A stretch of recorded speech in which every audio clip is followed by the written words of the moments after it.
Hello defence aspirant. अभी आपको Agniveer scheme में बहुत बड़ा 2 फीडबैक यहाँ पर आ चुका है, उसमें आपको काफ़ी चेंजमेंट देखने के लिए मिलेगा। तो फास्ट है, यहाँ पर ये न्यूज़ चैनल पे भी चलाया जा रहा है। तो फास्ट जो है, जो अग्निवीर की परिवार है, पहले एक रेगुलर सोल्जर आता था, अगर उसकी ऑन ड्यूटी डेथ होता है, क्या ऑन ड्यूटी डेथ होता है यानी देश के लिए वो शहीद हो जाता है, तो उसकी परिवार में कोई भी अगर ऐसा कैंडिडेट है जो फौज के लायक है, ऐसा नहीं कि कोई 4 साल का है उसको फौज में लाएं, ऐसा नहीं है ना।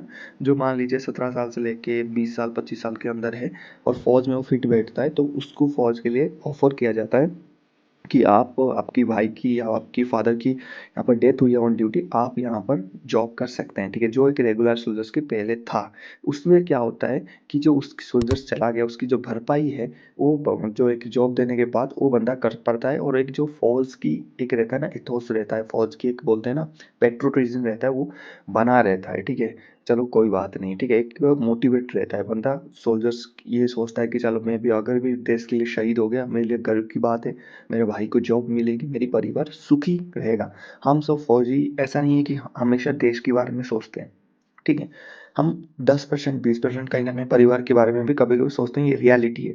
चाहे सोशल मीडिया पे कुछ भी बोला जाए, बट रियलिटी इज दैट हम भी परिवार के बारे में सोचते हैं। हम हमारा एक परिवार सबकी है, उनको हम छोड़ के पीछे छोड़ के आए हैं, और कहीं ना कहीं वो भी हमें बहुत सपोर्ट करते हैं, ठीक है। अब देखिए, घर आप आने के बाद वो खुद घर चलाते हैं, मेडिकल कुछ भी प्रॉब्लम्स हो गया वो हमारे साथ देते हैं, तभी जाके हम अच्छे ड्यूटी कर पाते हैं।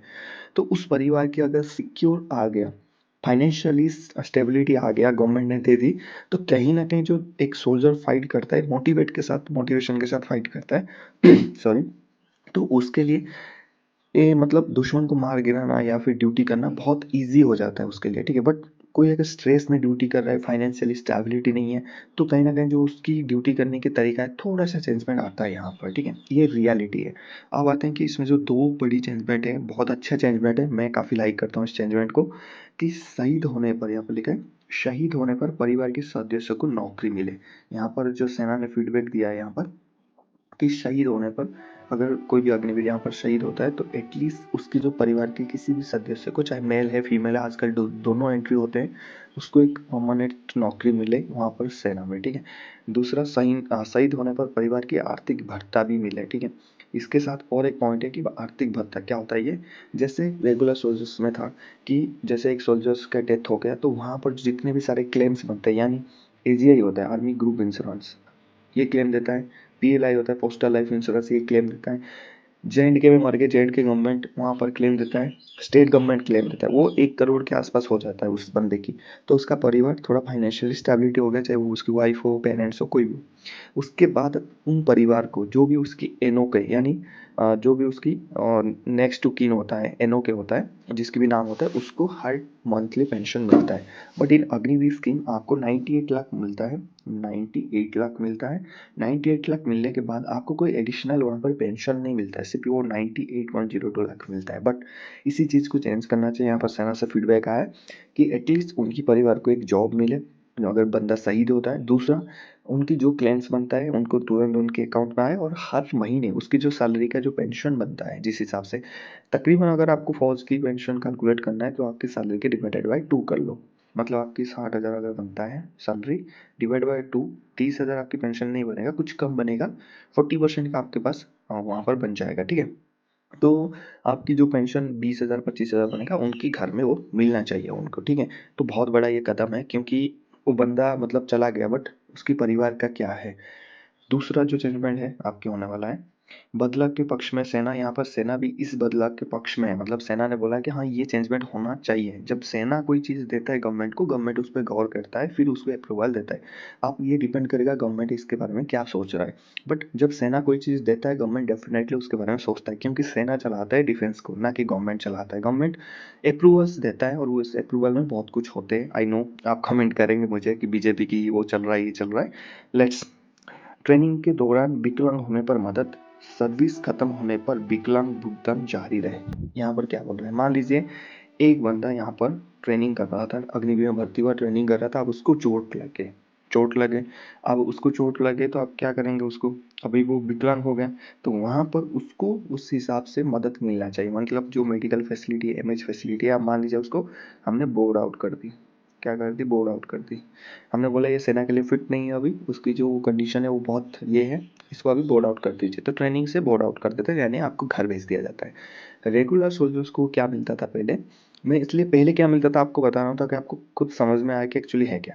तो पहले उनको मिलता था कुछ लमसम अमाउंट, लमसम मतलब इकट्ठा पैसा मिलता था। कितने, वो 5 लाख हो सकते हैं, 10 लाख हो सकते हैं, 15 लाख गवर्नमेंट की तरफ से यानी आर्मी की तरफ से मिलता था, वो मिलना चाहिए उनको। उसके बाद सर्विस खत्म होने पर वो विकलांग भुगतान का जारी रहे। यहाँ पर जो डिसेबिलिटी पेंशन बोल रहे हैं यहाँ पर, कि जैसे मान लीजिए यहाँ पर मान लीजिए 4 साल के लिए अग्निवीर आया था, ठीक है, अब उसको ट्रेनिंग के दौरान चोट लगी, अब यहाँ से आपने उसको बोर्ड आउट कर दिया, ठीक है, तो यहाँ पर ये बोला जा रहा है ना कि उसको बोर्ड आउट पेंशन दिया जाए, यानी उसको कुछ मदद किया जाए, बोर्ड आउट पेंशन या फिर लमसम अमाउंट दिया जाए। उसके बाद जो 4 साल के लिए आप बोर्ड आउट पेंशन तो देते हो, ठीक है, उसके बाद भी क्योंकि बंदा आपकी वहाँ पर उसको चोट कहाँ लगी, आर्मी की ट्रेनिंग में लगा है, उसने अपने घर में कोई चोट चाट नहीं लगाया, फौज की ट्रेनिंग में लगाया है, तो फौज की और आर्मी की और डिफेंस जो अपना डिफेंस मिनिस्ट्री की और गवर्नमेंट ऑफ इंडिया की जवाबदारी है आगे भी, जो कंटिन्यू जब तक कोई जिंदा है उस बंदे को पेंशन मिलना चाहिए, जो डिसेबिलिटी पेंशन हम बोलते हैं, बोर्ड आउट पेंशन बोलते हैं, उसको मिलना चाहिए। ताकि मान लीजिए किसी के दोनों पैर खराब हो गए, अब वो बेचारा सोल्जर जो आया था ट्रेनिंग करने सपना देख के, भर्ती के सपना देख के, वो बेचारा पूरी साल कैसे गुजारेगा। घर वाले तो आज की डेट में आपको पता ही है, मैं खोल के बोलना नहीं चाहूँगा, जिसके पास पैसा नहीं उसके भाई कोई इज्जत नहीं, कोई नहीं पूछता भाई, 13-14 साल की एक्सपीरियंस है हमें पता है, ठीक है। तो इस हिसाब से तो उस बंदे का क्या, जो फौज की सपना देखने आया था, वो अपनी मर्जी से तो आया था लेकिन देश की सेवा करने आया था, जो लाखों 140 करोड़ लोगों की सेफ्टी के लिए आया था, बॉर्डर पे गोली खाने वाला था उस बंदा। चलो चोट लग गया, उसकी दोनों टांगे खराब हो गई, दोनों हाथ खराब हो गए, उस बंदे का क्या। या फिर यूनिट के दौरान किसी मूवमेंट के दौरान गाड़ी एक्सीडेंट हो जाता है, वो डिसेबिलिटी हो जाता है अग्निवीर, तो उसकी क्या। तो डेफिनेटली ये सेना की बहुत बढ़िया पॉइंट है, इस पे गवर्नमेंट अभी क्या डिसीजन देता है मैं आपको आगे बताऊंगा। जो पहला है कि शहीद होने पर उनको नौकरी, दूसरा है उसकी आर्थिक भत्ता भी मिलना चाहिए शहीद होने के बाद, तीसरा है आपकी ट्रेनिंग के दौरान विकलांग होने पर उसको मदद मिलना चाहिए, और सर्विस 4 साल खत्म होने के बाद भी लाइफ टाइम उसको एक डिसेबिलिटी पेंशन मिलना चाहिए। तो ये दो चेंजमेंट अभी सेना ने दिया यहाँ पर बदलाव के लिए पक्ष में, सेना सेना इसके पक्ष में है, यानी इसकी सपोर्ट में है। और ये आगे जाएगा, जैसे सेना से कोई भी चीज़ निकलता है फाइनलाइज्ड होता है, फिर defence of ministry of defence में जाते हैं, वहाँ से पार्लियामेंट में जाता है, फिर अप्रूवल्स होता है गवर्नमेंट की, फिर सेना को बताया जाता है कि ठीक है इसमें हमने अप्रूव कर दिया, ये चीज़ें कर दो। जब भी आएगा हम मैं आपको बता दूंगा, Telegram channel army sir official या फिर यूट्यूब चैनल सब्सक्राइब कर लेना, नोटिफिकेशन बेल को ऑन कर लेना, फिर जब भी आएगा मैं वीडियो डाल दूंगा। इसके अलावा जो 5 चेंजमेंट के ऊपर सेना और गौर कर रहा है उसकी वीडियो मैं नेक्स्ट में डालूंगा, तो आप वो वीडियो भी देख लेना, समझ लेना क्या क्या सेना पक्ष में है और गवर्नमेंट को दिया है, ये सब्जेक्ट टू गवर्नमेंट अप्रूवल्स होते हैं। देखते हैं आगे उसमें क्या होता है, मिलते हैं नेक्स्ट टॉपिक में, जय हिंद।